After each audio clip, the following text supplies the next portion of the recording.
Allah itu nama, alif, lam, lam, ha, nama, sebutan. Apakah kalau tidak disebut Allah, lalu Allah itu nggak ada? Enggak, tetap ada. Sedunia ini orang nggak ada yang nyebut nama Allah, Allah itu tetap ada. Gitu. Nah, oleh karena itulah maka yang namanya ketemu itu bertemu paham dengan keyakinan. Bertemu nur ma'rifat dengan nur iman. Kapan? Sekarang. Makanya kata Allah, "Man kana fi hadi a'ma wa huwa fil akhirati a'ma wa adalla sabila." Siapa orang yang buta tentang Allah di dunia sekarang ini, di akhirat pun dia buta dan akan menempuh jalan sesat, gitu. Maka saya katakan kalau tak kenal Allah sekarang, di sana nggak bakal kenal. Nggak ketemu Allah sekarang, di sana nggak bakal ketemu. So Allah itu bersifat baqa, Pak. Baqa itu hanya kekal. Kekal itu nggak berubah. Bagaimana Allah itu sekarang di dunia, di akhirat ya beginilah, nggak berubah-berubah, nggak. Jangan dikira kalau sekarang laisa kamitslihi syai'un, lalu nanti di akhirat itu menampakkan diri kayak kita ketemu teman kita, enggak. Katanya Allah itu laisa kamitslihi syai'un, ya, walam yakul lahu kufuwan ahad, tak satu pun yang menyerupai dia. Assalamualaikum warahmatullahi wabarakatuh, Bapak Ibu yang dirahmati Allah. Sebelum kita menyaksikan kajian ini, mari kita bersolawat kepada Nabi Muhammad Shallallahu Alaihi Wasallam. Allahumma sholli ala Sayyidina wa Maulana Muhammad wa ala ali Sayyidina Muhammad. Selamat menyaksikan kajian Buya Muhammad Rusfi. Semoga berkah dan bermanfaat. Assalamualaikum warahmatullahi wabarakatuh. Waalaikumsalam. Jadi kalau mendapat balik masuk kita bilang bahwa tidak ada balikan kepada Allah. Itu bagaimana nanti kita terlatih ada fokus kita seperti itu. Nah, makanya karena tidak ada ini kalau kita bahwa belum dan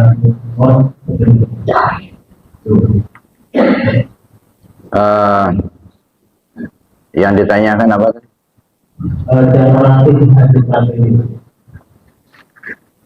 Jadi begini Bapak Ibu, kalau kita ingin mencari Allah susah, Pak. Ya, sehingga ketimbulah kata Sayyidina Ali, ra'aitu rabbi bi rabbi, araftu rabbi bi rabbi. Saya kenal Tuhanku, kenal Tuhanku. Saya melihat Tuhanku bi'aini rabbi, dengan mata Tuhanku. Nah, jadi artinya pertama intensifkan zikirnya. Itu pertama, supaya terbuka hati kita itu sehingga nur qalbinya mulai memancar keluar. Jadi nggak cukup dengan paham saja, Bapak Ibu. Ya, paham saja, mungkin kita paham pada pemikiran, tetapi belum masuk ke dalam hati. Nah, maka dua-duanya intensifkan zikir. Ya, mulai dari zikir jaharnya, zikir khafinya. Jangan dianggap zikir itu hanya tambahan, bukan. Jadikan dia sebagai pokok. Ya. Jadi kita lebih intensifkan lagi zikirnya, diperbanyak zikirnya. Zikir jaharnya, zikir khafinya. Dari situlah nanti Allah beri petunjuk. Nah, sebab kalau kita mencari Tuhan tak akan ketemu, Pak. Tapi kalau Allah yang memperlihatkan dirinya kepada kita, tidak ada yang sulit. Nah, jadi mendekatlah kepada Allah, gitu ya. Dengan cara kita banyak melaksanakan zikir. Itu satu. Yang kedua, lalu kita coba untuk mengkaji, memahami, itulah disebut ilmu ma'rifat. Ya, memahami, ya, dengan pikiran kita, dari pikiran kita itulah nanti akan muncul. Ya, allama bil qalam. Allah mengajar manusia ini pakai pena, pakai qalam. Qalam kan pena. Ya, Allah mengajar kita dengan pena. Mana penanya Allah? Nah, ini akal kita, ini penanya Allah. Qalam itu pikiran kita, Pak. Nah, sehingga Allah mentransfer iradatnya lewat pikiran kita. Nah, maka ketemulah ya. Nah, kadang-kadang kita paham, lalu kita setelah kita paham, kena hatinya bersih, dia yakin. Nah, gitu. Maka terjadilah. Maka saya katakan, bertemu Allah itu apa? Jangan dipahami bertemu Allah kayak kita bertemu teman kita. Enggak. Bertemu Allah itu bertemu nur ma'rifat dengan nur iman. Bertemu paham dengan keyakinan. Karena Allah itu laisa kamitslihi syai'un, Pak, tak berbentuk. Tidak dapat diumpamakan dengan sesuatu, tapi dia ada. Jadi kalau disebut bertemu Allah, itu artinya bertemu paham dengan keyakinan. Sekarang kita sudah paham apa belum? Kalau sudah paham, sudah yakin apa belum? Maka saya sebut bertemu nur ma'rifat dengan nur iman. Itu bertemu Allah. Maka saya katakan, kalau enggak ketemu Allah di dunia ini, enggak ketemu Allah di sana. Ya, nah. Jangan dipahami bertemu Allah kayak kita bertemu teman kita. Ya, nah. Paling di akhirat bertemu Rasul, ya junjungan kita. Ya. Kalau bertemu Allah dari sekarang. Ya, kalau enggak ketemu Allah sekarang, ya sana enggak bakal ketemu. Allah itu nama, alif, lam, ha, nama, sebutan. Apakah kalau tidak disebut Allah, lalu Allah itu enggak ada? Enggak, tetap ada. Sedunia ini orang enggak ada yang nyebut nama Allah, Allah itu tetap ada. Nah, oleh karena itulah maka yang namanya ketemu itu bertemu paham dengan keyakinan. Bertemu nur ma'rifat dengan nur iman. Kapan? Sekarang. Makanya kata Allah, "Man kana fi hadi a'ma wa huwa fil akhirati a'ma wa adalla sabila." Siapa orang yang buta tentang Allah di dunia sekarang ini, di akhirat pun dia buta dan akan menempuh jalan sesat, kata. Maka saya katakan, kalau tak kenal Allah sekarang, di sana nggak bakal kenal. Nggak ketemu Allah sekarang, di sana nggak bakal ketemu. So Allah itu bersifat baqa, Pak. Baqa itu hanya kekal. Kekal itu nggak berubah. Bagaimana Allah itu sekarang di dunia, di akhirat ya beginilah. Nggak berubah-berubah, enggak. Jangan dikira kalau sekarang laisa kamitslihi syai'un, lalu nanti di akhirat itu menampakkan diri kayak kita ketemu teman kita, enggak. Ya. Allah itu laisa kamitslihi syai'un, ya, walam yakul lahu kufuwan ahad, tak satu pun yang menyerupai dia. Tapi dia ada. Nah, jadi oleh karena itu, ya, kita perlu memahami terlebih dahulu, yaitu dua langkah itu. Pertama, perbanyak zikir. Yang kedua, itu pahami kajian. Dua itu. Ya, untuk, ya, kenapa kita terus selalu, ragu-ragu, gitu. Karena kita merasa ada tadi. Nah, kita merasakan kita punya akal, kita punya pemikiran. Ya, itu perasaan kita aja. Padahal itu akal itu siapa yang membolak-balikkan akalnya? Ya Allah itu. Ya. Kata kita ini hasil pemikiran saya, bukan itu.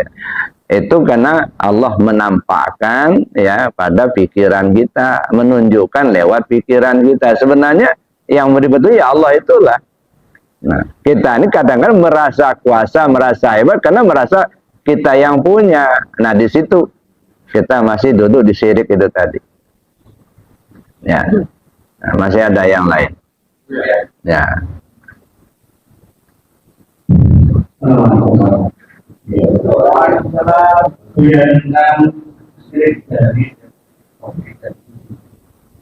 Ini efek daripada dua ini.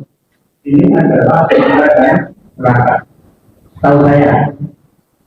Nah, sekarang pertanyaannya adalah, kalau bangsa Indonesia ini yang 200 juta, ini masih mengandalkan kepada kekuasaan dan sebagainya. Apakah ada hubungannya dengan yang mengatakan umat itu terpecah menjadi 70 juta, yang satu masuk surga, yang 72 masuk. Nah, ini apakah ada hubungannya? Ya, salah. Itu sudah jelas, kan? pecah 73, yang satu masuk surga, 72 masuk neraka. Ya, kita nggak perlu tahu mana yang masuk neraka itu. Yang perlu kita cari yang masuk surga itu yang mana. Ya. Kalau mencari yang masuk neraka, pening kita Pak. Kebanyakan. Cari aja yang masuk surga itu yang mana itu. Ada. Jadi Bapak mau masuk surga katanya. Surga itu apa sih? Kenikmatan. Surga itu kan kenikmatan. Ya, makanya itu bukan tujuan. Itu rahmat Allah. Maka tujuan kita kembali ke Allah. Itulah surga yang sesungguhnya. Surga yang hakiki itu kenikmatan yang tinggi, kenikmatan yang sesungguhnya kembalinya di kita ke Allah. Itulah kenikmatan yang hakiki. Bukan yang banyak bidadarinya. Ya. Jadi surga itu artinya kenikmatan. Nah, kenikmatan itu siapa yang ngasih? Ya Allah yang ngasih. Nggak usah kita sampai nunggu mati dulu Pak. Sekarang aja kan kita bisa rasakan kenikmatan itu. Ini meja penuh makanan. Ada ayam goreng, ada rendang padang, ada sop, macam-macam lah. Banyak kan makanan enak. Tapi masalahnya kitanya merasa enak makan apa enggak?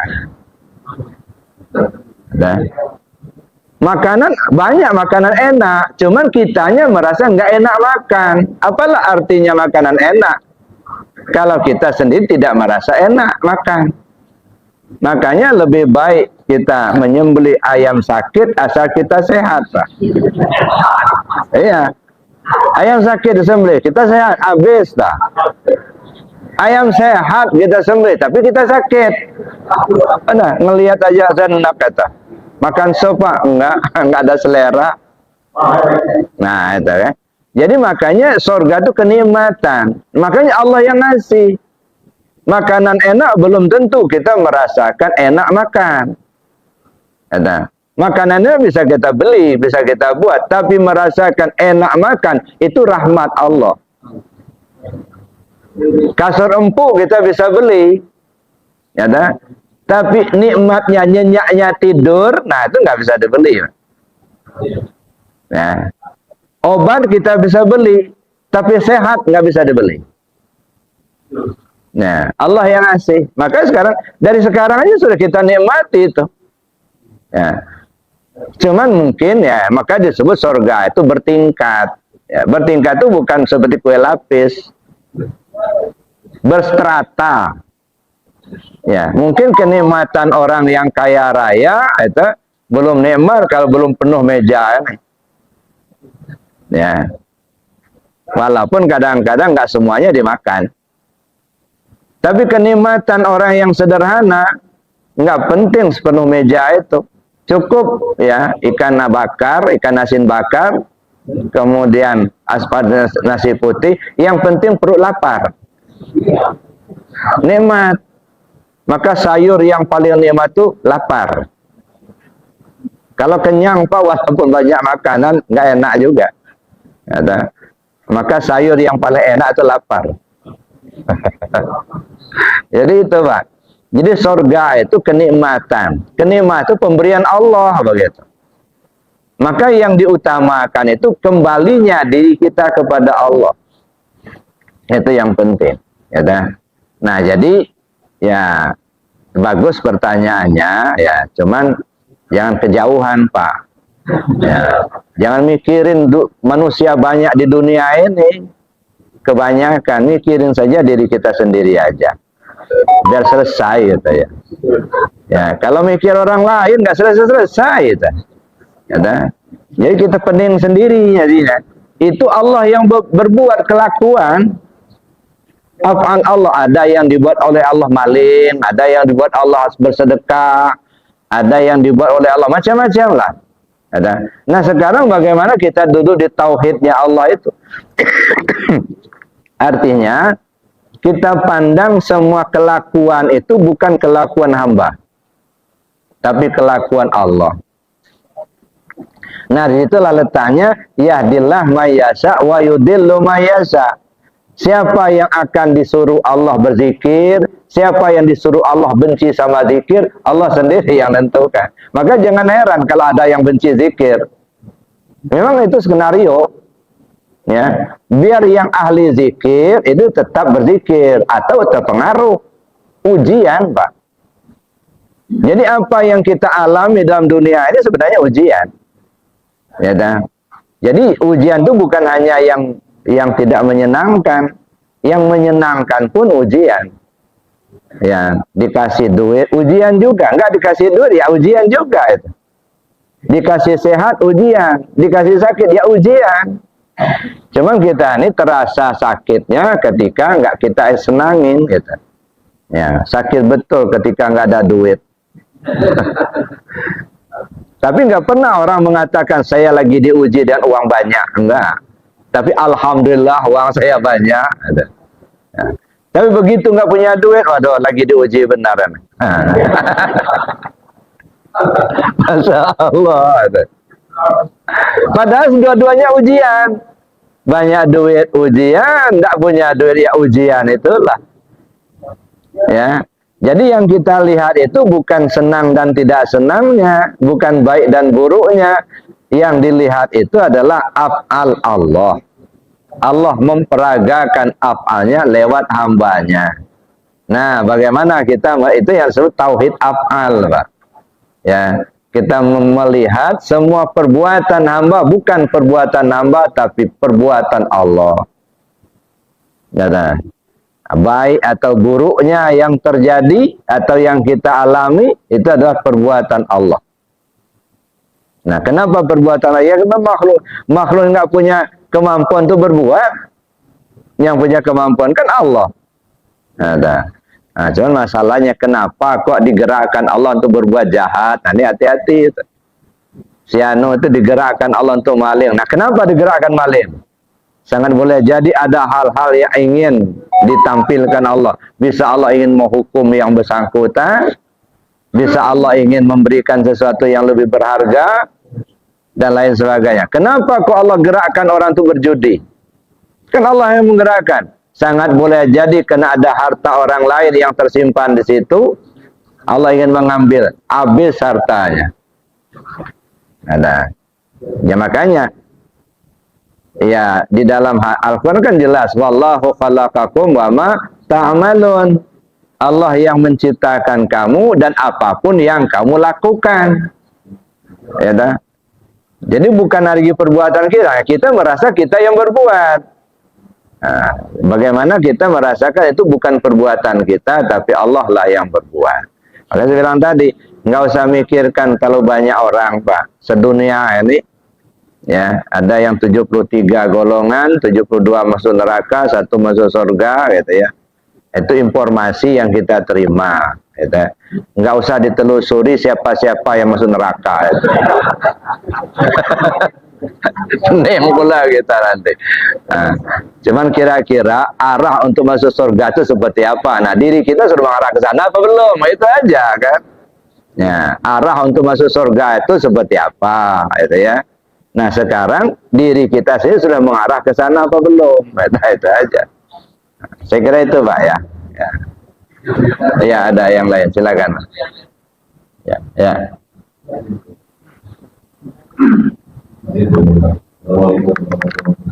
Waalaikumsalam. Tugas manusia itu bukan beriman, tapi Ya. bagaimana dengan sifat dia bahwa orang di bawah kita dia dulu. Ya. Waalaikumsalam. Nanti dilihat dalam buku tafsir, ya antara lain, ya nggak usah jauh-jauh lah, tafsir Jalalain, tafsir Khazin, atau tafsir Al-Marawi. Wa ma khalaqtul jinna wal insa illa liya'buduni ay liya'rifuni. Jadi terjemahannya, tidaklah kujadikan jin dan manusia melainkan supaya mereka mengenal aku. Ya'buduni maksudnya ya'rifuni. Bukan ya'buduni itu menyembah aku. Liya'rifuni mengenal aku. Maka timbullah istilah dalam tauhid ya la yasihul ibadah illa bima'rifatil ma'bud. Tidak sah ibadah tanpa mengenal siapa yang dia sembah. Ya. Benar secara hukum tapi di dalamnya salah ditolak.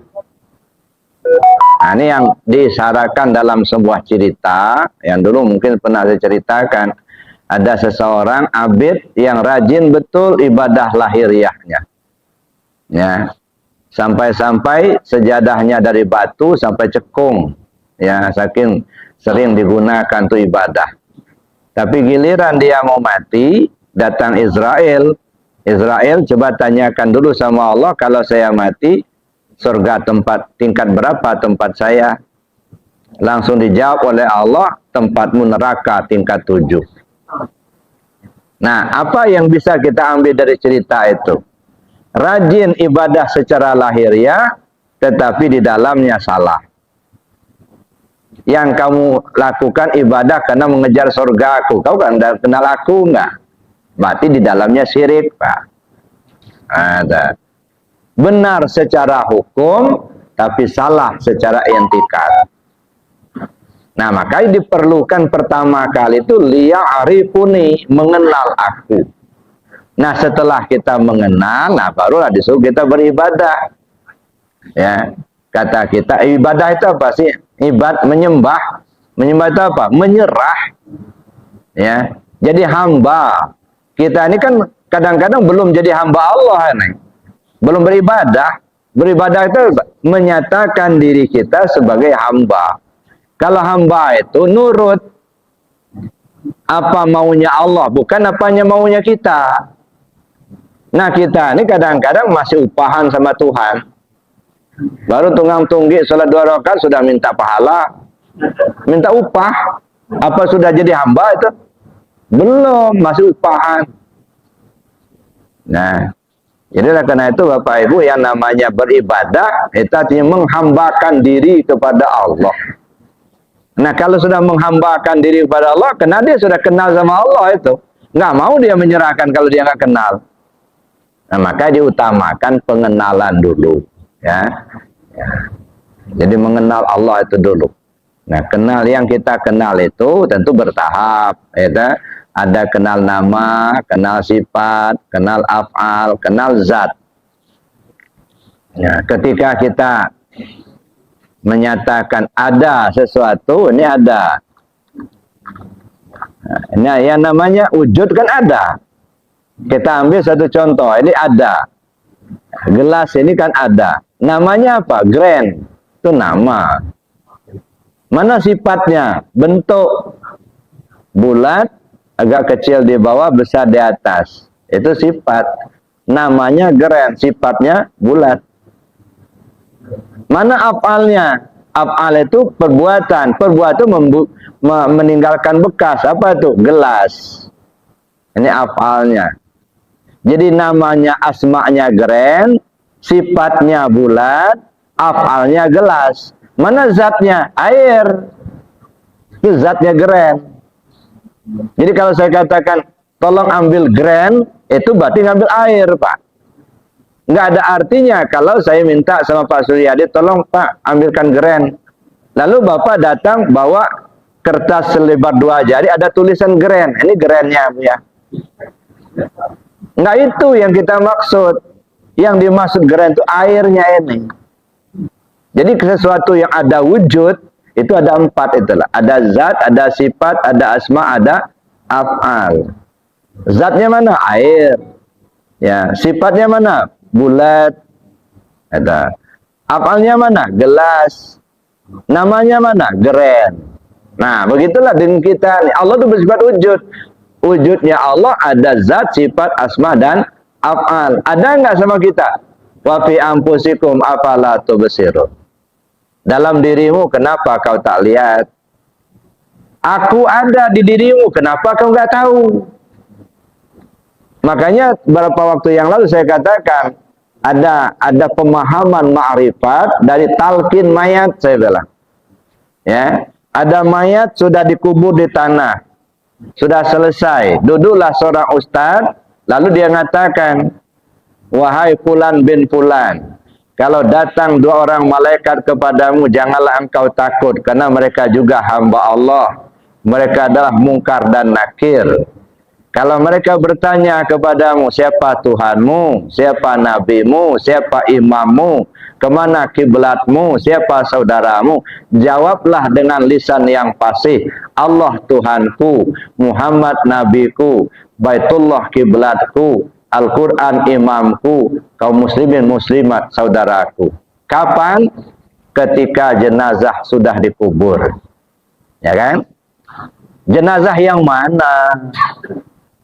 Yang dikubur itu jasad. Jasad yang mati. Mana kuburan? Nah, ini kuburan. Ini jasad, ini kuburan ini. Inilah kuburan yang berjalan ini. Sedang dikubur sekarang, diri kita terkubur di sini. Nah, sedang dikubur sekarang, coba kau tanya kepada dirimu yang terkubur itu. Siapa Tuhanmu? Jawab dengan lisan yang fasih, dengan keyakinan yang benar, dengan ilmu yang benar, keyakinan yang benar. Jawab dengan lisan yang fasih, Allah Tuhanku. Sekarang tanya, kau sudah bertuhan sama Allah? Kau sudah kenal sama Allah Tuhanmu itu? Kau sudah ketemu dia? Belum. Nah, kenapa kau bertuhan sama Allah Tuhanmu itu? Makanya Allah perintahkan, irji'i ila rabbiki. Kau kembali ke Tuhanmu. Jangan kembali ke Tuhan orang lain. Kembalilah kau ke Tuhanmu. Cari Tuhanmu itu di sini. Ya dah. Susah-susah, payah-payah mencari bilah-bilah ada dalam bulu. Payah-payah mencari Allah, Allah ada pada tubuh. Ngapain kita cari Tuhan jauh-jauh, Pak? Kenali dulu ini. Makanya kita nggak kenal sama Allah, nggak kenal sini. Ilmu banyak, amaliyahnya banyak, tapi dirinya sendiri nggak kenal dia. Bagaimana dia kenal Tuhan? Paling dia kenal Tuhan namanya. Siapa Tuhan? Allah, nama. Siapa yang punya nama itu? Cari dia. Wa fi anfusikum afala tubsirun. Wa huwa ma'akum aina ma kuntum. Allah bersama kamu dimanapun kau berada. Itu nggak susah-susah cari Allah itu mah. Ada diri kita sendiri. Makanya saya bilang tadi, nggak usah mikirin orang lain, pikirin diri sendiri. Kita ini kan nggak ketemu apa, orang lain yang kita pikirin. Ya, diri kita sendiri nggak kita pikirin kita. Kayak dulu pernah saya cerita, ada jamaah nanya ke saya bilang, Buya katanya, tetangga saya seorang kiai, tapi anaknya nggak sholat. Menurut Buya gimana? Ngapain nanya sama saya? Anak orang kok tanya sama saya? Tanya sama dia, bapaknya. Ada. Ya ini yang nggak benar itu. Coba pikirin di sini. Kalau bapak bertanya, saya bilang, Buya, saya ini sudah dari kecil sudah sholat, tapi sampai tua begini belum khusyuk. Gimana cara? Nah ini penting saya jawab. Tapi kalau nanya anak orang gak sholat, ngapain? Habis-habis waktu aja. Nah ini yang kadang-kadang kalau bahasa baik kamu nak kojo. Ada, bukan urusan kita urusin kita. Apa nggak pening pala anak? Ada. Ya masih ada. Silakan.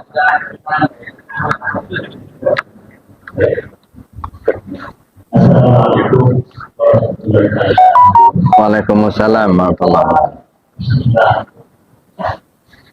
Wassalamualaikum warahmatullahi wabarakatuh. Pak ini yang kami hormati, kami bersyukur kami dapat memberikan kepada kedua saya mohon ini bagi saatnya bertanya mohon bagi karena saya semakin mencintai yang saya tanyakan ini pertama sekali lagi Satu, bagaimana cara berdoa? Kemudian, bagaimana batasan berdoa? Sebab ini mohon maaf lagi. Saya belum berdoa lagi. Keluarga saya sampai maka bertahun-tahun. Lalu saya tanya lagi. Akhirnya saya kesimpulan berdoa kepada Allah. Saya mulai berdoa kepada Allah, tetapi saya memaaf tadi, saya bukan dari pesantren, saya bukan dari agama, saya kekal orang sendiri biasa. Dan doa itu menurut saya orang muslim yang tadi. Karena ini kalau santai, bukan awal-awal. Nah jadi saya jalan waktu itu sampai pada pagi. Nah ini saya mohon menjelaskan pagi bagaimana doa yang ada yang hadis, kemudian batasan doa itu bagaimana. Terima kasih atas segala jawaban. Assalamualaikum warahmatullahi wabarakatuh. Waalaikumsalam.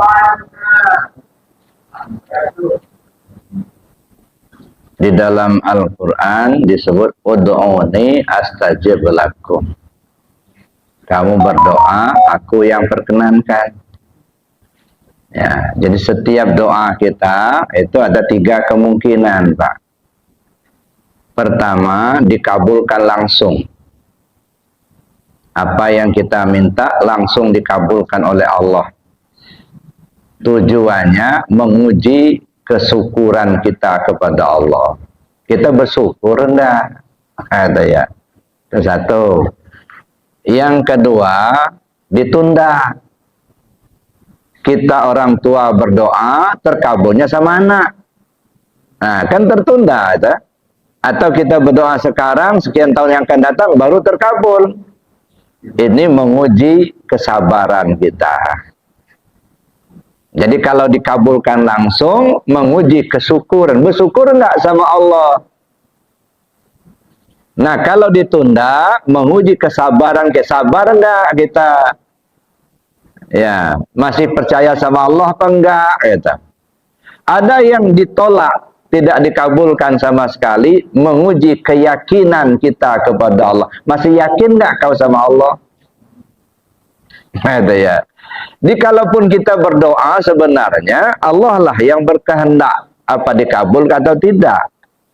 Jadi kalaupun doa kita terkabul bukan karena pintar kita ngajukan proposal sama Tuhan. Ya, bukan karena doa kita, bukan. Karena Allah berkehendak untuk menyembuhkan. Nah, kita hanya bergantung ke Allah saja. Makanya kalau terkabul kita syukuri. Kalau belum terkabul, ya kita sabar. Kalau nggak terkabul sama sekali, kita yakin nggak sama Tuhan? Ada. Nah, disinilah kita. Jadi kalaupun terkabul, jangan pula kita merasa, oh saya pintar berdoa, gitu ya. Enggak. Ya. Jadi sebenarnya kembali kita, wallahu khalaqakum wa ma ta'malun. Allah menciptakan kamu apapun yang kamu perbuat.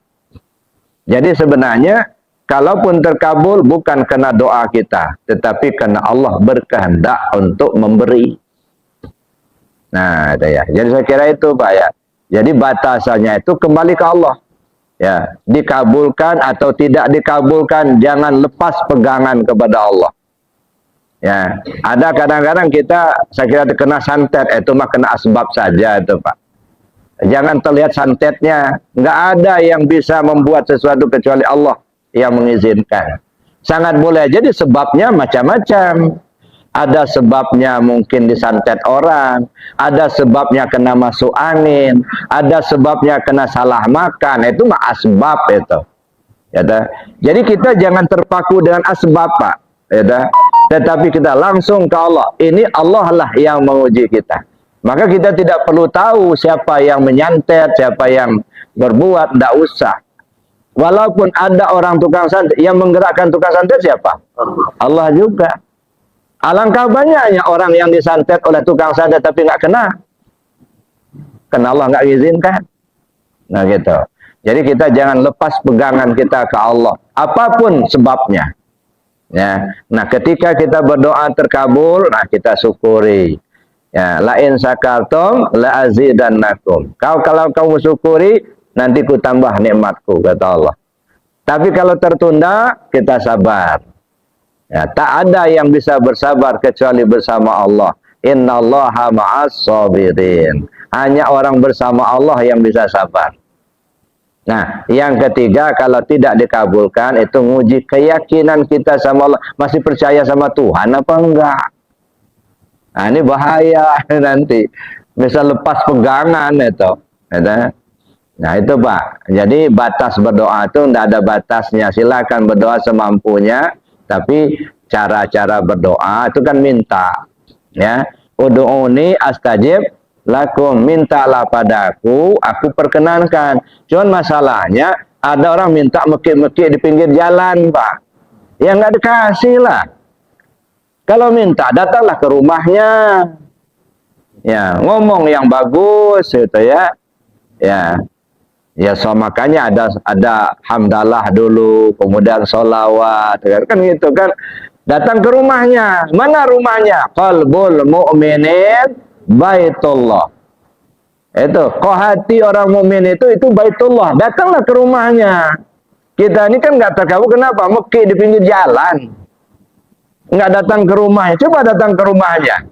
Pasti dikasih. Allah tuh Maha Pengasih kok. Ya dah. Apapun diminta hamba dikasih sama Allah. Ya dah.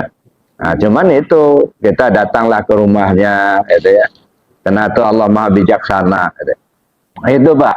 Jadi kalaupun tidak terkabul, misalnya bukan kena doa Bapak nggak makbul, Allah belum mengizinkan. Ya, nah, sabar aja. Nah, tinggal kita perteguh keyakinan kita ke Allah, itu aja.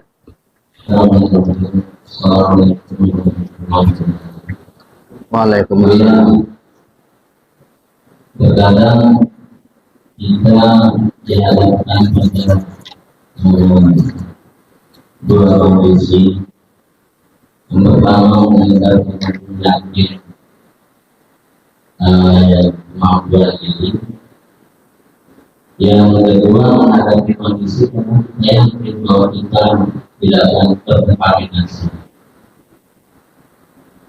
Nah ini karena kita juga mencari apa yang menjadi solusi apa yang kita amalkan ini belum sampai pada tingkat yang cukup, atau ada nama-nama yang dilakukan dengan merupakan itu yang menjadi pemicu ya agar kita semakin yakin bahwa kita tidak akan terkontaminasi dan kita percaya bahwa diri ini sampai pada kita betul-betul yakin terhadap hal-hal yang membuat kita tidak terkontaminasi.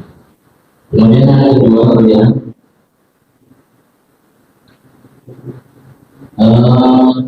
tentang merasakan ketiadaan diri, tentu kita paling tidak kita sudah merasakan ada tanda-tanda bahwa kita itu sudah sampai pada tingkat kita sudah bisa merasakan bahwa kita itu tidak ada selain Allah. Itu mungkin yang betul sedikit memberi mendapatkan pemahaman dari dia. Terima kasih. Assalamualaikum warahmatullahi wabarakatuh. Waalaikumsalam warahmatullahi wabarakatuh. Pertama, kalau Bapak masih Bapak yang berkeinginan untuk sampai nggak nyampai-nyampai. Ya, karena Bapak tidak mungkin untuk bertemu Allah. Tapi kalau Allah sendiri yang menampakkan dirinya kepada kita, tidak ada yang sulit.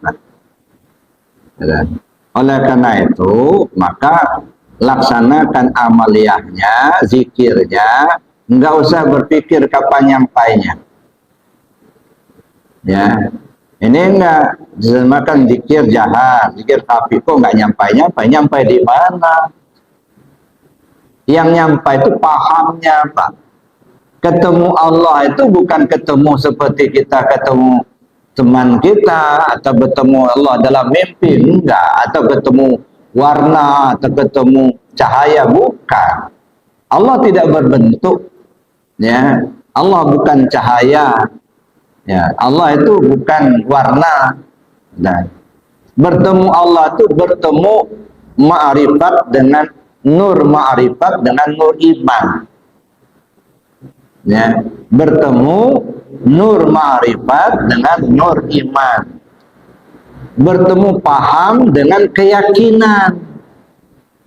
Jadi kalau kita masih merasakan kitanya, enggak ketemu-ketemu, enggak. Ada. Makanya caranya tadi, asin itu baru bisa masuk ke ikan kalau ikannya mati, Pak.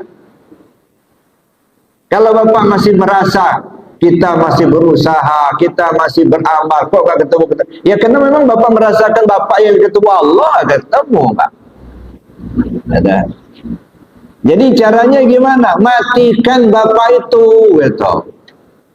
Jangan kita merasa kita yang bertemu Allah, ya kita yang berusaha. Ada. Kan ada kalimat la haula wala quwwata illa billah. Tidak ada daya upaya. Jadi jangan berpikir kita mau ketemu enggak. Laksanakan amaliyahnya, nanti Allah yang beri petunjuk. Guru itu hanya menunjukkan jalan, yang menyampaikan pada terminal hanya Allah sendiri. Ya. Jadi kalaupun kita sampai bukan karena kekuatan kita, bukan karena amalan kita, bukan, tapi karena Allah yang memperagakan, memperlihatkan dirinya kepada kita. Ya.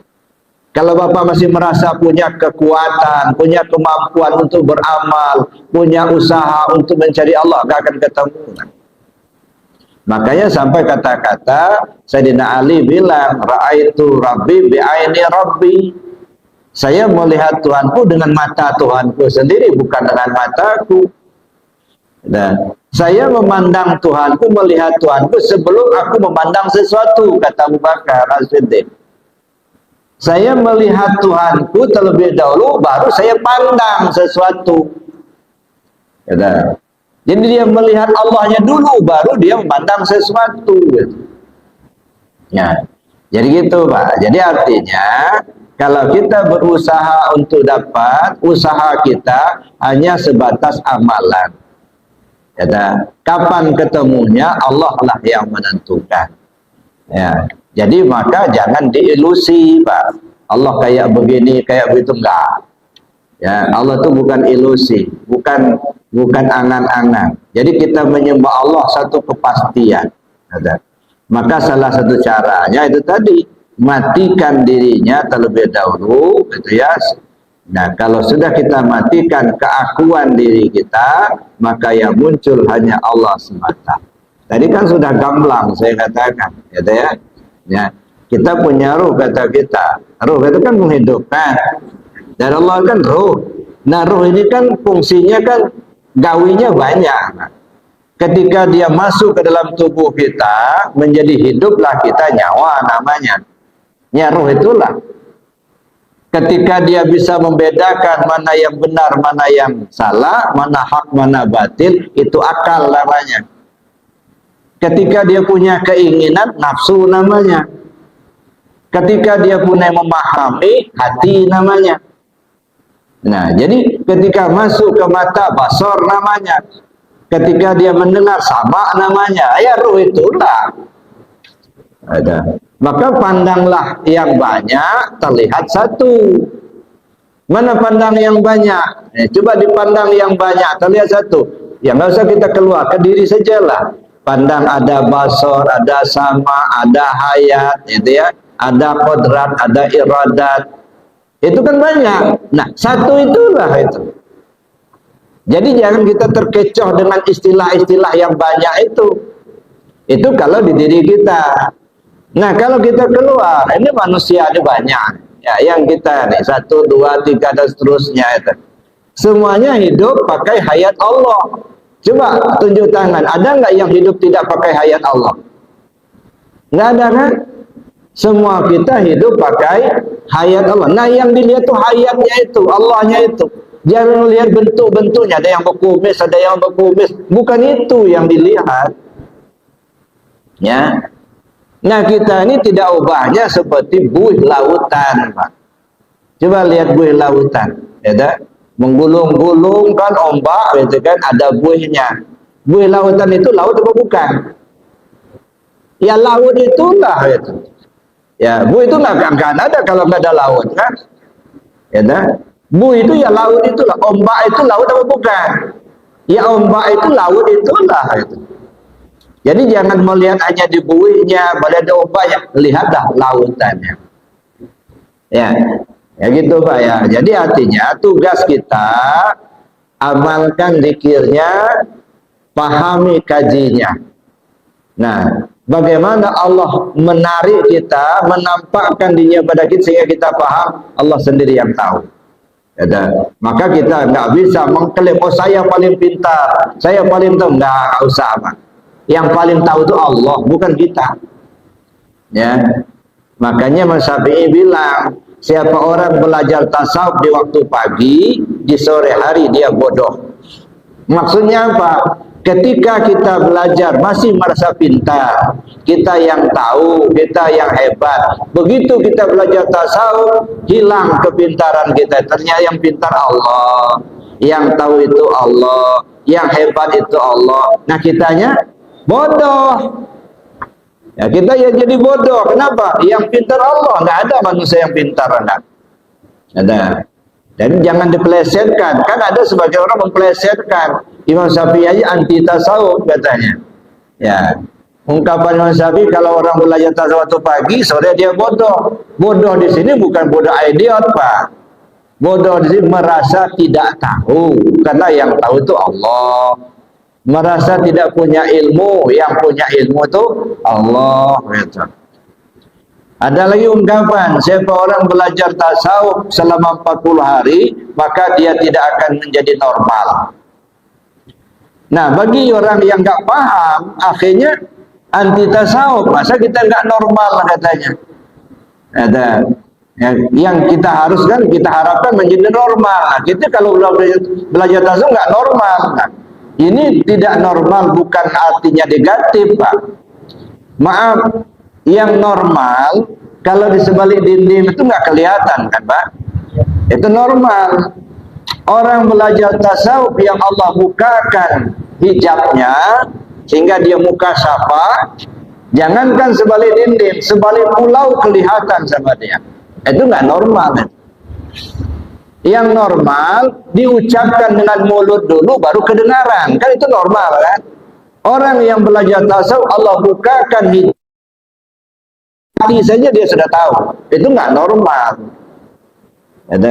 Jadi nggak normal di situ, nggak normal dalam arti positif, bukan negatif. Ya, maka belajar tasawuf itu untuk kembali kepada Allah, karena Allah Maha Tahu. Kalau kita mah terbatas, ya. Jadi saya kira itu Pak ya. Jadi gimana caranya? Ya laksanakan saja zikirnya, ya pahami kajinya. Duanya harus sejalan Pak. Nggak bisa kita hanya ngaji tapi nggak beramal. Kalau ngaji paham itu otak kita yang berjalan. Kita paham. Nah kalau sudah paham ini menjadi nur ma'rifat. Ya. Nanti ada satu lagi amalan untuk membersihkan hati, zikir membersihkan hati. Itu kan munculkan nur iman. Nah bertemulah nur ma'rifat dengan nur iman, gitu. Paham, yakin, nah barulah ketemu itu. Tapi yang jelas yang memberi itu Allah. Kita nggak bisa untuk memaksakan. Gitu. Tugas kita hanya belajar dan beramal. Itu aja. Mudah-mudahan Allah beri petunjuk. Nah, masih ada yang lain, silakan. Atau yang kedua tadi apa?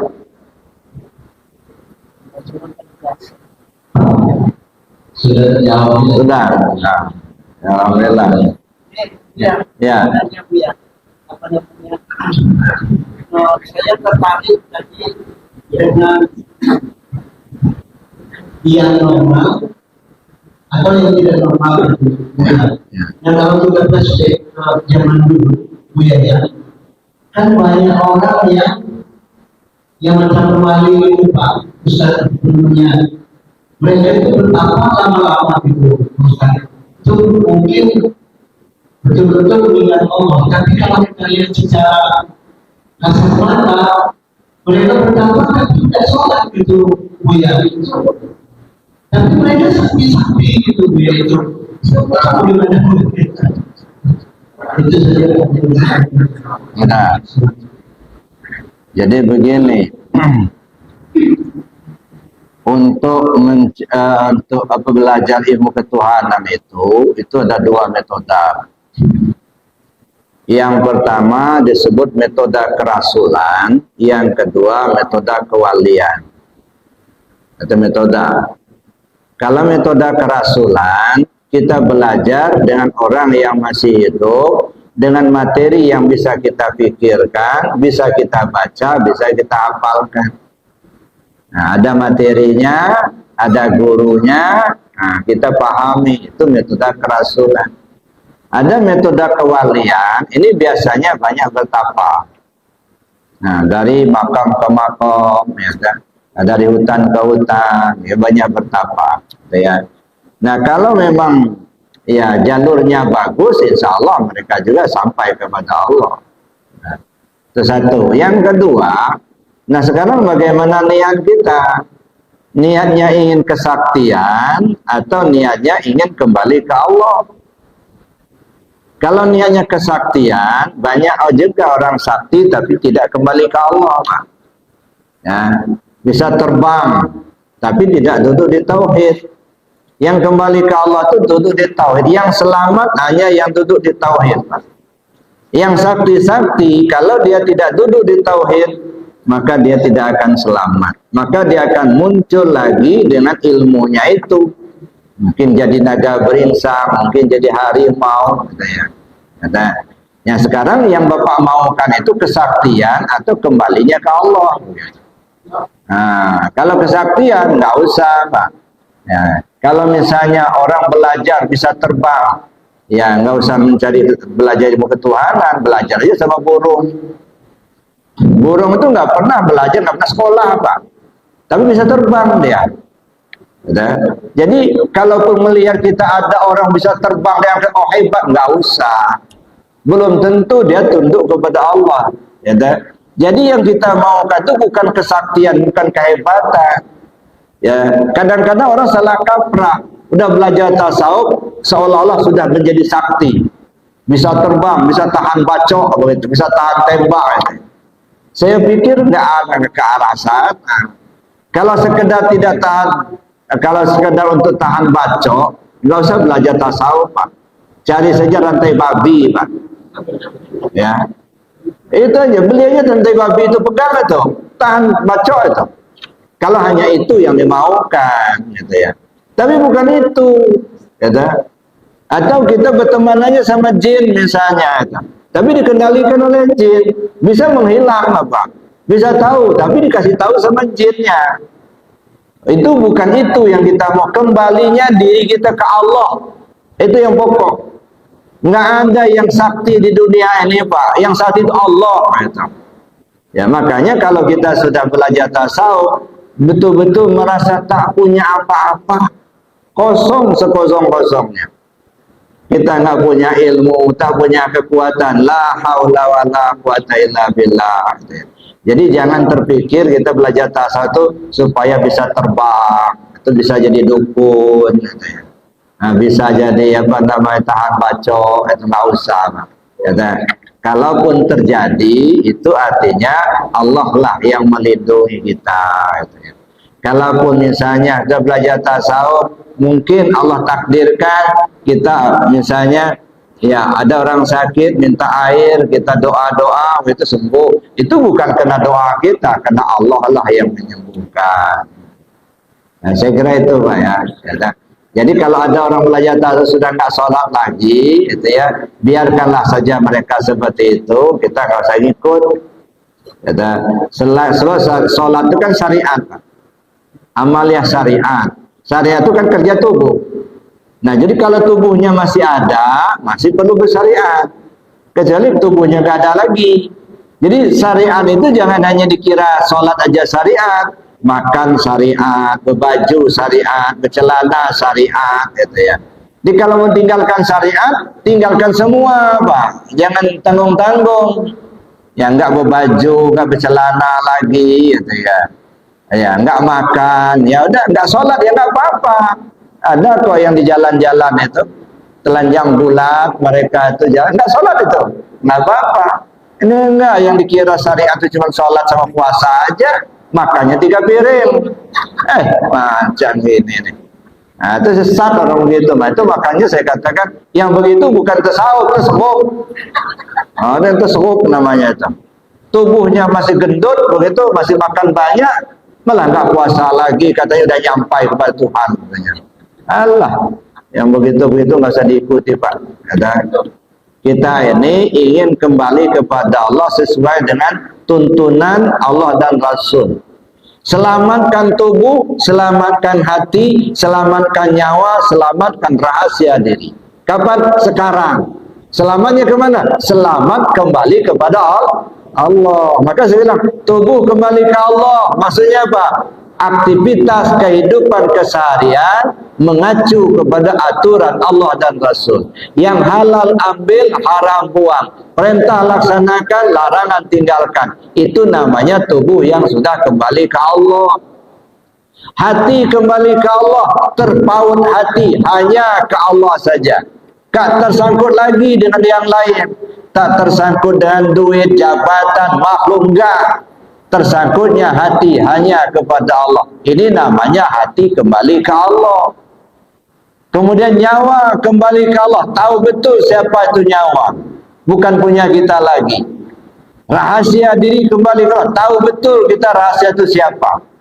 Ya, kita nggak punya lagi. Semuanya kembali ke Allah. Jadi tubuh, hati, nyawa, rahasia kembali ke Allah sebelum ajal kita tiba. Maka diingatkan oleh Allah, wala tamutunna illa wa antum muslimun. Jangan sampai kamu mati, kamu belum selamat pulang ke Allah. Selamat dulu kita pulang ke Allah, nah baru ajal tiba. Maunya begitu. Hingga Rasul mengatakan, inna lillahi ibadan jasadu fil ardi wa ruhu tatal arsi.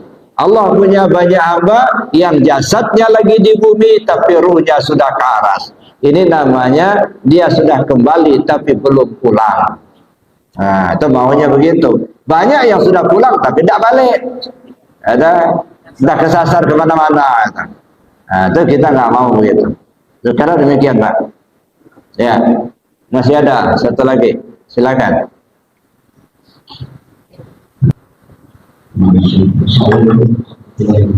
Waalaikumsalam. Saya pernah mengalami situasi ada yang berbuat dari kesan di rumah yang bersatu. Jadi menurut saya itu, tapi sebelumnya saya itu dia tentang diri yang sudah menjaga tersebut. Namun pada saat dia bercerita sholat seluruh ini, saya sholat. Ya, karena ini saya bilang begini sudah. Apakah ilmu ini sangat silakan sholat. Terima kasih. Assalamualaikum warahmatullahi wabarakatuh. Waalaikumsalam.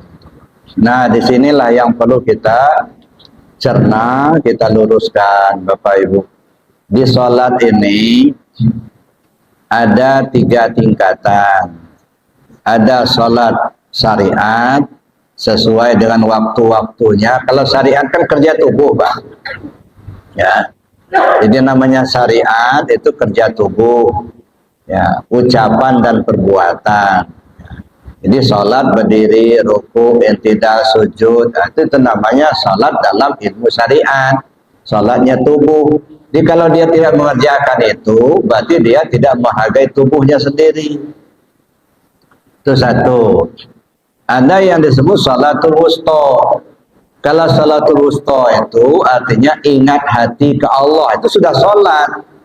Tapi sholatnya secara ingat hati ke Allah, tapi tubuhnya enggak. Jadi tubuhnya berdosa. Gitu.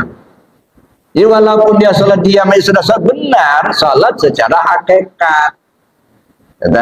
Tapi tubuhnya tidak dibawa sholat.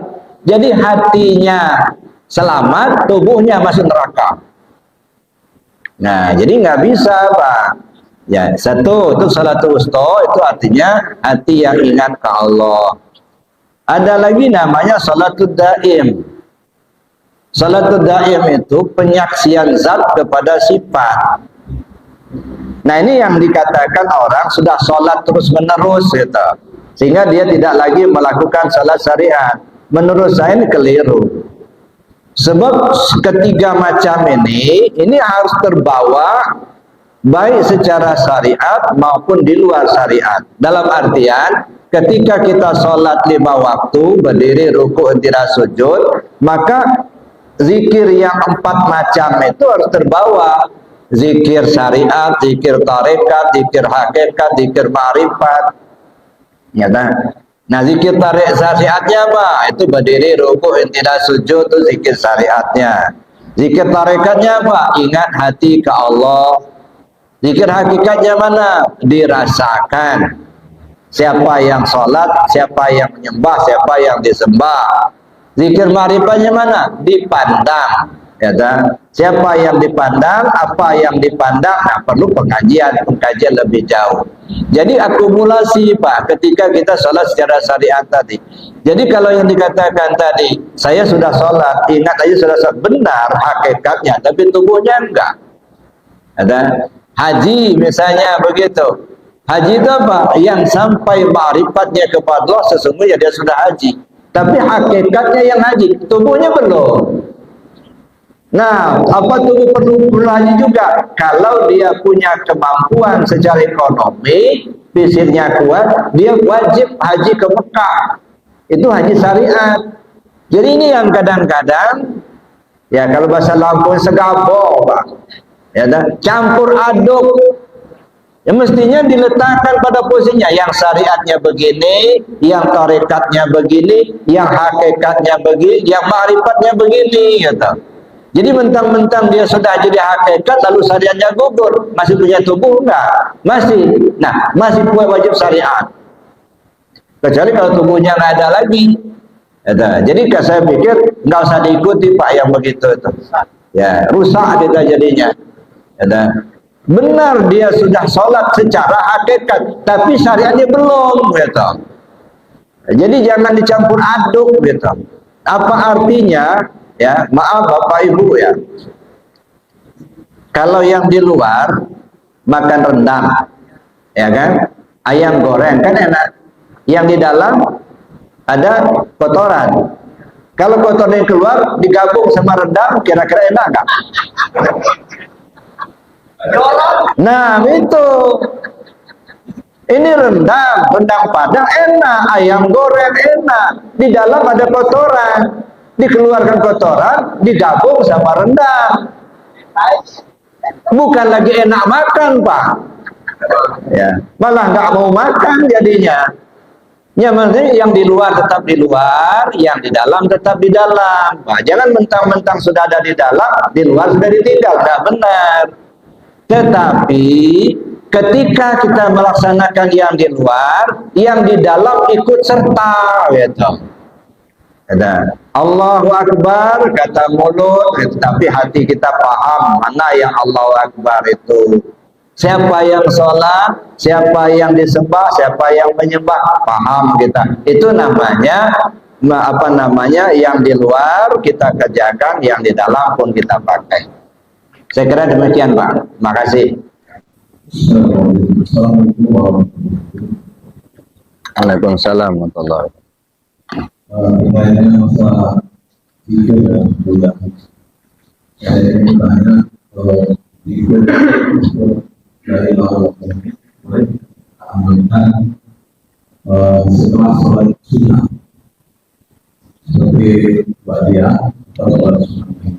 Kemudian adalah untuk mengamalkan zikir yang 160 boleh tidak kita lakukan dengan 100 karena setelah sholat di masjid 100 kita haruskan di rumah berjamaah. Kemudian yang juga tadi Buya mengatakan menaik haji, kalau kita memakai meninggalkan pakaian hijab.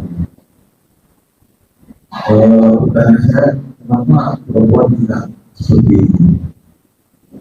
Terima kasih, Buya. Assalamualaikum. Waalaikumsalam warahmatullahi wabarakatuh.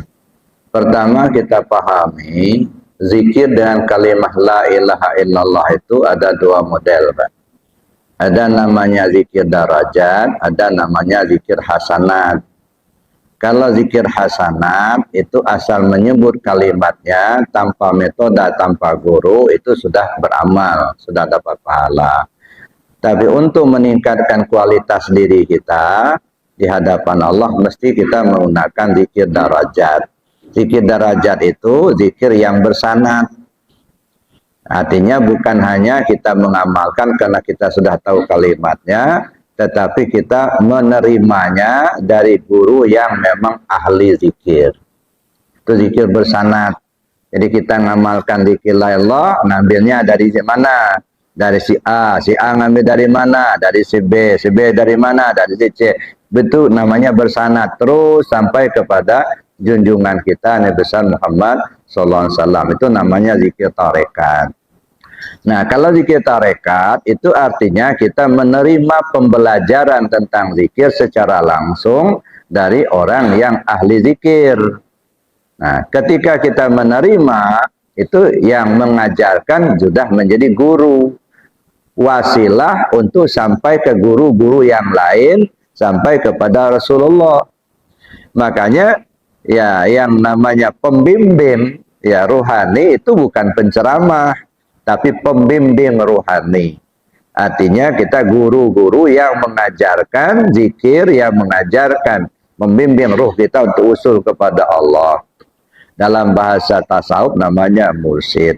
Nah, ketika kita menganggap dia sebagai guru, sebagai mursyid, kepatuhan terhadap ajaran itu mutlak, Bapak Ibu. Nah, itu mutlak. Jadi bukan hanya didengar, tetapi fatwanya ditaati, perintahnya dilaksanakan. Itu kita sebagai murid. Makanya disebut muridun. Murid itu orang-orang yang bersungguh-sungguh mengikuti ajaran gurunya untuk usul ke Allah, begitu. Makanya belajar tarekat mesti ada guru. Nggak mungkin kita mengamalkan zikir tarekat itu tanpa guru, gitu ya. Jadi itu artinya kita melaksanakan apa yang diajarkan oleh guru kita. Pengasabah berpesan jangan ditambah, jangan dikurangin. Ada. Itu yang pertama. Yang kedua, bagaimana kalau kita ngamalkan zikir 165 kita cicil. Di masjid 100, di rumah kita 65. Sebenarnya begini Bapak Ibu ya. Bagi orang yang memang sudah makom yang di atas, itu sebenarnya bukan hitung-hitungan itu yang dipentingkan. Itu kan dalam rangka kita belajar melatih diri. Ya. 165 itu kan ada makna, Pak. Ya.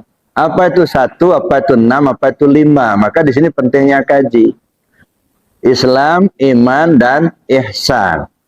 Ya. Islam itu pakaian Adam. 5. Rukun Islam 5, itu pakaian Adam. Ya, syahadat, salat, puasa, zakat, haji. Iman ada 6 rukun iman. Itu pakaian Muhammad. Ada rukun imannya 6. Makanya iman itu pakaian Muhammad. Islam pakaian Adam. Ihsan itu pakaian Allah. 1, Allah itu 1. Maka 165 Allah Muhammad Adam. Di mana? Di sini. Di diri kita ini. Makanya 165. Itu ya. Nah, itu hakikatnya, isinya begitu. Oleh karena itulah maka kita amalkan itu bukan persoalan bilangan. Tetapi karena kita baru belajar, ya kita ikuti perintah guru 165. Nah, Bapak makannya 1 piring, misalnya baru kenyang. Sekarang tiap makan dikasih 3 suap, kira-kira kenyang apa enggak? Ya. Kenyangnya satu piring. Kadang-kadang nambah lagi. Ini tiap makan dikasih 3 suap aja. Ya nggak kenyang. Jadi persoalannya bukan kewajiban, bukan. Ya. Tapi kebutuhan ruh kita ini. Ya. Bagaimana mungkin ruh kita akan kenyang kalau makanannya tidak mencukupi? Jadi kita berzikir itu sebenarnya bukan kewajiban. Nggak zikir juga nggak masalah. Allah nggak rugi kok. Kita zikir Allah nggak untung, nggak zikir juga Allah nggak rugi. Tapi kenapa? Kebutuhan. Kita butuh zikir itu. Bahkan saya katakan, zikir bukan kewajiban. Seperti hanya makan itu bukan kewajiban, tapi kebutuhan. Bedanya, kalau makan nasi kebutuhan tubuh, kalau zikir kebutuhan ruh. Ya, makanya karena itu kebutuhan ruh kita, sesibuk apapun kita dalam pekerjaan dunia, kita sisihkan waktu untuk laksanakan zikir. Karena itu kebutuhan.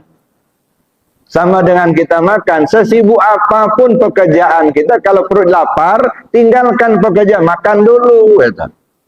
Nah, makanya itu zikir itu kebutuhan kita. Jadi itu Pak.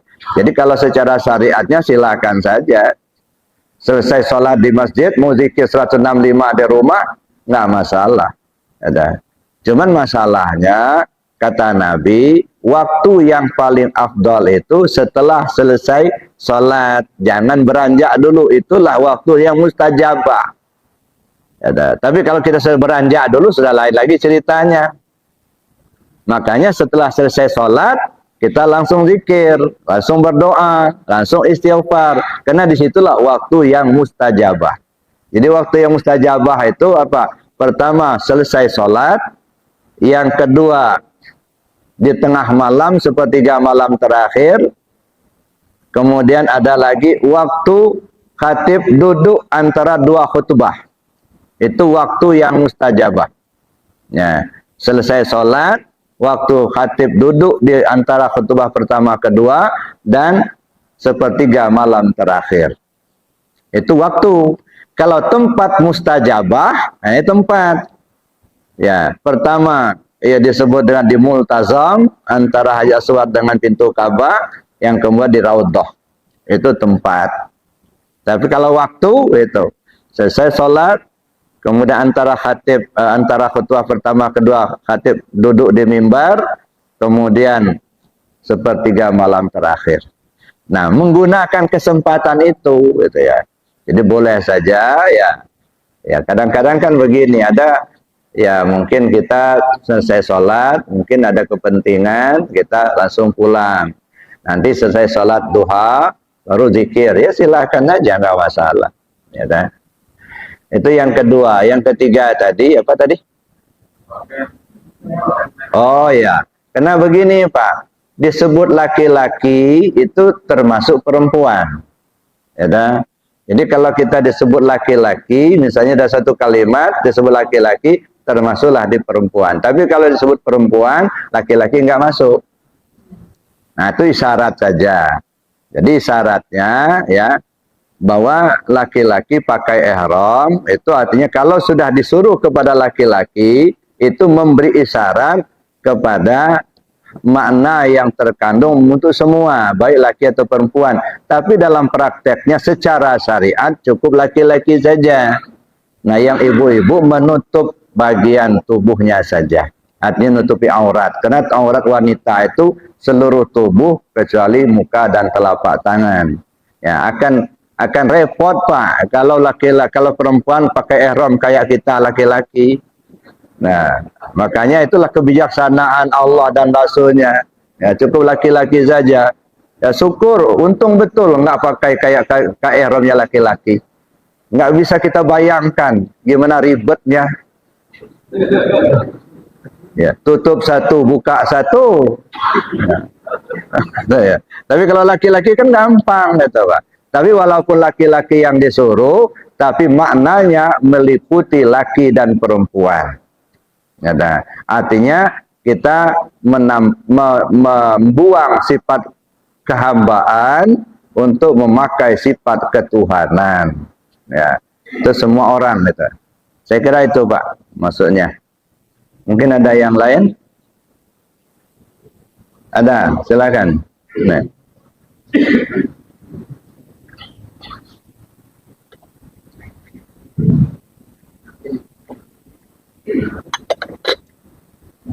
Assalamualaikum warahmatullahi wabarakatuh. Waalaikumsalam warahmatullahi wabarakatuh. Jadi Pak Ustaz, kenapa Rasulullah SAW itu sebelum berangkat Isra Mi'raj itu dioperasi oleh malaikat Jibril dan Mikail? Jadi pertanyaannya, apakah yang terkandung di dalam operasi itu? Makanya penting betul Nabi Muhammad itu dioperasi sebelum berangkat melaksanakan Isra dan Mi'raj itu. Terima kasih. Wassalamualaikum warahmatullahi wabarakatuh. Waalaikumsalam. Ini pertanyaan bagus sekali ini. Tapi menjawabnya ini agak susah. Jadi Bapak Ibu, kalau kita runut kronologis perjalanan, pertama apa? Nabi ketemu Jibril, lalu kemudian dioperasi. Setelah dioperasi didatangkan burak. Setelah didatangkan burak, berangkatlah dari Haram ke Aqsa. Ya, dari Aqsa naiklah ke langit, berhenti di Sidratul Muntaha. Kemudian Nabi disuruh Jibril berangkat sendiri menghadap Allah. Jibril hanya berhenti Sidratul Muntaha saja. Ini runut perjalanan naik gitu ya. Nah, turunnya banyak. Tapi ini aja dulu. Ketemu Jibril. Siapa Jibril itu? Nah, ini dalam kajian. Ya, kalau dalam apa? Dalam keimanan Jibril itu ya malaikat kan gitu. Ya, Jibril itu pembimbing Nabi. Ya, membimbing Nabi untuk menghadap Allah. Kita mau menghadap Allah apa tidak?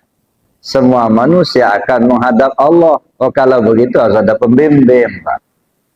Makanya perjalanan Isra Mi'raj itu adalah isyarat, pelajaran yang sangat besar untuk umat manusia ini. Kalau ingin menghadap Allah, contohlah Isra Mi'raj. Jadi Isra Mi'raj itu sebuah peragaan, Pak. Linuriyahu min ayatina. Karena kami ingin perlihatkan tanda kebesaran kami. Perlihatkan apa? Memperagakan. Begini loh caranya kalau ingin kembali ke Allah. Nah, ini sebuah peragaan. Ya, apa yang bisa kita ambil pelajaran? Peragaan di situ pertama Nabi ketemu Jibril. Jibril itu pembimbing Nabi menghadap Allah. Satu kesimpulan, berarti kalau kita ingin menghadap Allah harus ada pembimbing, mursyid namanya, gitu ya. Pembimbing utama kita tentu Rasulullah SAW. Ya, tapi karena kita tidak ketemu secara langsung, secara fisik, beliau sudah berpulang ke rahmatullah, beliau tinggalkan Al-Quran dan Sunnah. Cuman untuk memahami Al-Quran dan Sunnah itu perlu ada ilmu. Siapa itu? Ulama. Maka kita belajarlah dengan ulama. Ulama yang mana? Yang warasatul anbiya. Siapa itu? Pada inilah disebut dengan mursyid, pembimbing. Carilah seorang pembimbing yang dapat membimbing ruhaniyah kita usul kepada Allah. Itu satu. Setelah ketemu pembimbing, ketemu guru mursyid, Jibril, Nabi ketemu Jibril. Apa yang lakukan Jibril? Belah dada.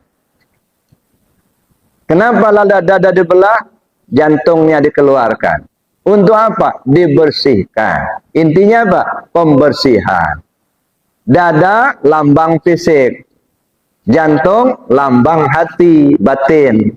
Fisik zahir, hati batin. Artinya harus bersih lahir batin dulu. Menghadap Allah bersih lahir batin, gitu. Ya, bersih lahir batin itu bagaimana caranya? Nah, kita belajarlah dari guru tadi. Pertama, talqin zikir. Nah, talqin zikir itu ibarat belah dada, itu. Jadi talqin zikir ibarat belah dada, karena kita akan berangkat menuju Allah. Maka talqin di bahasa tarekat talqin zikir. Kalau bahasa Isra Mi'raj belah dada. Nah, setelah belah dada, apa yang didatangkan? Burak. Dari mana? Dari sorga. Burak itu apa? Kendaraan menuju Allah. Setelah talqin zikir, ini ada kendaraannya apa? La ilaha illallah. Itu buraknya. Gunakan burak ini menuju Allah. Begitu. Makanya kiasan daripada Isra Mi'raj itu luar biasa, Bapak Ibu. Si burak ini kurus. Nah, kan ceritanya diambil dari taman burak dari surga. Ya. Kurus. Kenapa kurus? La ilaha illallah ini nggak dipakai orang lagi, Pak. Begitu Nabi Isa mangkat, orang sudah nggak menggunakan kalimat itu lagi. Udah nyembah patung, nyembah berhala, nyembah api. Kalimat ini nggak dipakai lagi, kurus. Nah, itu ya. Lalu didatangkan, begitu menghadap Nabi, minta janji. Ya, apa janjinya? Ya Muhammad, ketika kau sudah menaiki punggungku, kata si burak, ya, kalau kau akan naik surga ke surga nanti, jangan tunggangi burak lain selain aku sendiri. Mau? Mau. Setuju.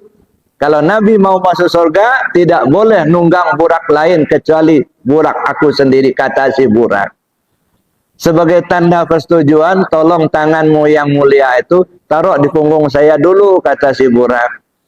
Begitu Nabi menaruh tangannya atas punggung burak, si burak gembiranya bukan main, sampai membubung tinggi besar gemuk si burak. Apa maksudnya? Ini yang perlu kita cari. Ya, begitu burak tadi sudah datang di depan Nabi, burak minta janji. Kalau akan masuk surga, jangan tunggang burak lain selain aku sendiri. Maksudnya apa? Tidak ada yang bisa masuk surga tanpa la ilaha illallah. Maka disebut la ilaha miftahul jannah. Kunci pembuka surga. Nah, karena nggak bisa masuk surga tanpa la ilaha illallah. Nah, sebagai tanda persetujuan apa? Taruh si burak tadi minta supaya tangan Nabi taruh di punggungnya. Begitu tercacah tangan Nabi di punggung burak, si burak gembiranya bukan main, akhirnya membubung tinggi besar. Maksudnya apa?